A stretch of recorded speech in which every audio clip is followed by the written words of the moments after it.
Assalamualaikum warahmatullahi wabarakatuh. Perkenalkan, nama saya Muhammad Baby Pertama dari jurusan Hukum Ekonomi Syariah semester 6 kelas B. Pada kesempatan kali ini saya akan membahas yang bertemakan arbitrase dengan judul bagaimana prosedur dalam penyelesaian sengketa melalui arbitrase. Yang pertama tentang pengertian arbitrase. Nah, menurut bahasa, arbitrase ini berasal dari kata arbiter dalam bahasa Latin yang berarti kekuasaan untuk menyelesaikan sesuatu perkara berdasarkan kebijaksanaan. Dan juga arbitrase ini merupakan penyerahan sengketa secara sukarela kepada pihak ketiga yang netral, yaitu individu atau arbitrase sementara. Jadi arbitrase ini itu bisa dilakukan apabila adanya kesepakatan dari kedua belah pihak yang bersengketa.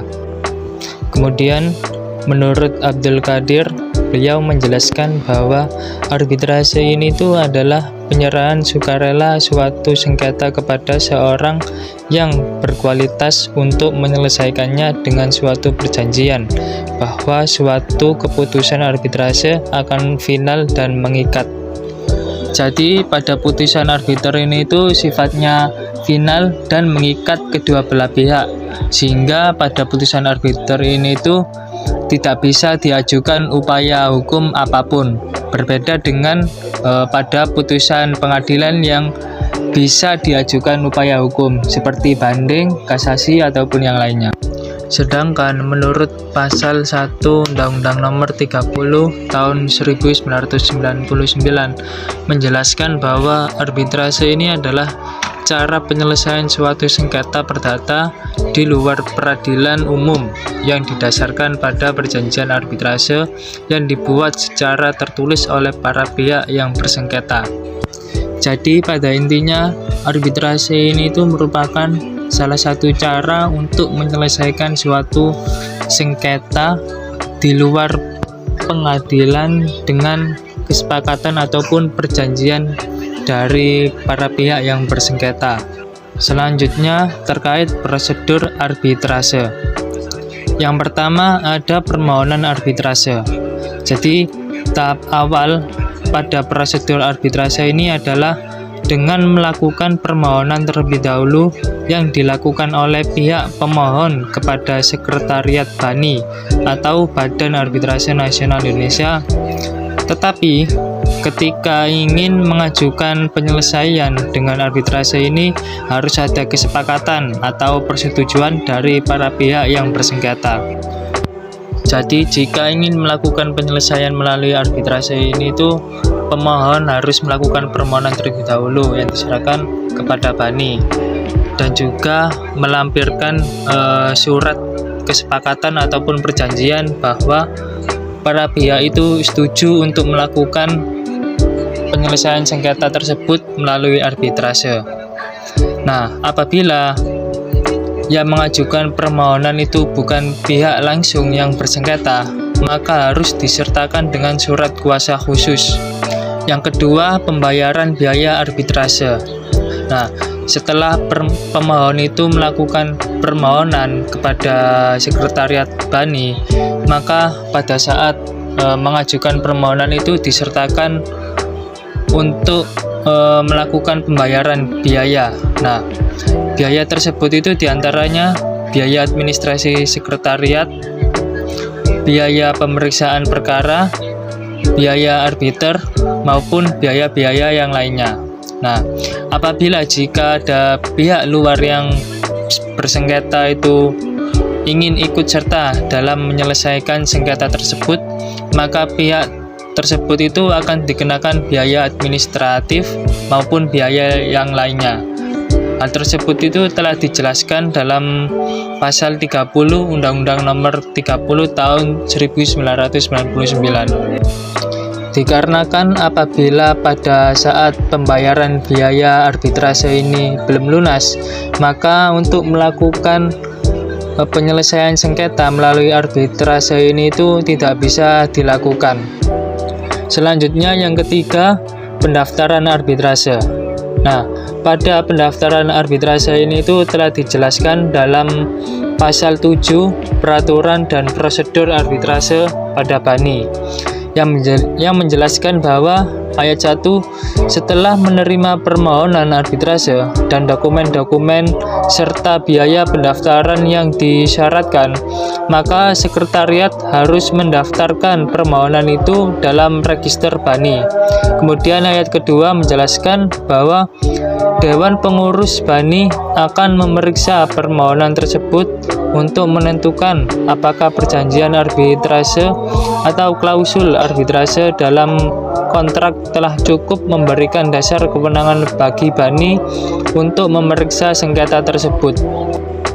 Selanjutnya yang keempat terkait pengajuan surat permohonan.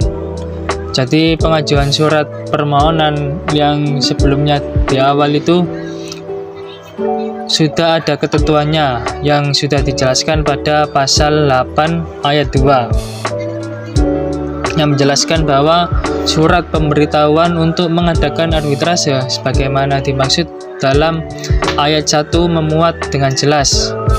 Yang pertama, nama dan alamat para pihak. Yang kedua, penunjukan kepada klausula atau perjanjian arbitrase yang berlaku. Yang ketiga, perjanjian atau masalah yang terjadi yang menjadi sengketa. Yang keempat, dasar tuntutan dan jumlah yang dituntut apabila ada. Yang kelima, cara penyelesaian yang dikehendaki. Dan yang keenam, perjanjian yang diadakan oleh para pihak tentang jumlah arbiter, atau apabila tidak pernah diadakan perjanjian semacam itu, pemohon dapat mengajukan usul tentang jumlah arbiter yang dikehendaki dalam jumlah ganjil. Yang kelima, tanggapan termohon dan tuntutan balik. Jadi sekretariat BANI akan memberikan salinan dokumen-dokumen untuk diserahkan kepada termohon. Setelah itu, dalam waktu 30 hari, termohon diberikan waktu untuk memberikan jawaban tersebut. Nah, tetapi jika termohon ingin mengajukan tuntutan balik atau rekonvensi, maka pihak termohon dapat melampirkan bukti atau dokumen-dokumen yang relevan pada saat bersamaan mengajukan jawaban termohon. Jadi pada tanggapan termohon dan tuntutan balik ini itu bisa dilakukan setelah berkas permohonan itu telah didaftarkan. Nah, kemudian apabila BANI ini telah mempunyai kewenangan untuk memeriksa sengketa tersebut, maka sekretariat BANI itu akan menyiapkan dokumen-dokumen yang kemudian disampaikan kepada termohon. Nah, termohon ini itu memiliki waktu 30 hari untuk memberikan jawaban dan juga dapat diperpanjang hingga 14 hari. Pada jawaban tersebut, apabila termohon itu ingin mengajukan tuntutan balik ataupun disebut dengan rekonvensi, maka termohon itu dapat melampirkan data dan bukti maupun dokumen lainnya yang relevan terhadap kasus yang disengketakan dan kemudian diserahkan secara bersamaan dengan jawaban termohon. Selanjutnya, penunjukan arbiter. Nah, pada penunjukan arbiter ini itu sebenarnya para pihak itu bisa bersepakat apakah untuk menyelesaikan sengketa melalui arbiter ini itu menggunakan arbiter tunggal maupun menggunakan majelis arbiter. Yang pertama, penunjukan arbiter dengan menggunakan arbiter tunggal. Jadi para pihak dapat menggunakan arbiter tunggal dengan adanya kesepakatan para pihak terlebih dahulu. Kemudian pihak pemohon akan mengusulkan nama arbiter yang diajukannya secara tertulis kepada termohon. Jika dalam waktu 14 hari sejak usulan diterima tetapi tidak ada kesepakatan, maka ketua pengadilan dapat melakukan pengangkatan arbiter secara tunggal. Jadi, jika merujuk pada ketentuan pasal 14 ayat 1 Undang-Undang Arbitrase itu telah dijelaskan bahwa untuk dapat diperiksa dan diputus oleh arbiter tunggal, diantaranya para pihak itu harus adanya kesepakatan terlebih dahulu untuk mengangkat arbiter tunggal. Kemudian pada proses pengangkatan itu diusulkan oleh pihak pemohon. Kemudian usulan tersebut itu diserahkan kepada termohon melalui surat tercatat maupun email ataupun yang lainnya. Nah, apabila dalam waktu 14 hari setelah usulan tersebut diterima oleh termohon, para pihak itu belum mencapai kesepakatan mengenai penentuan arbiter tunggal, maka ketua pengadilan itu dapat mengangkat arbiter tunggal atas permohonan salah satu pihak.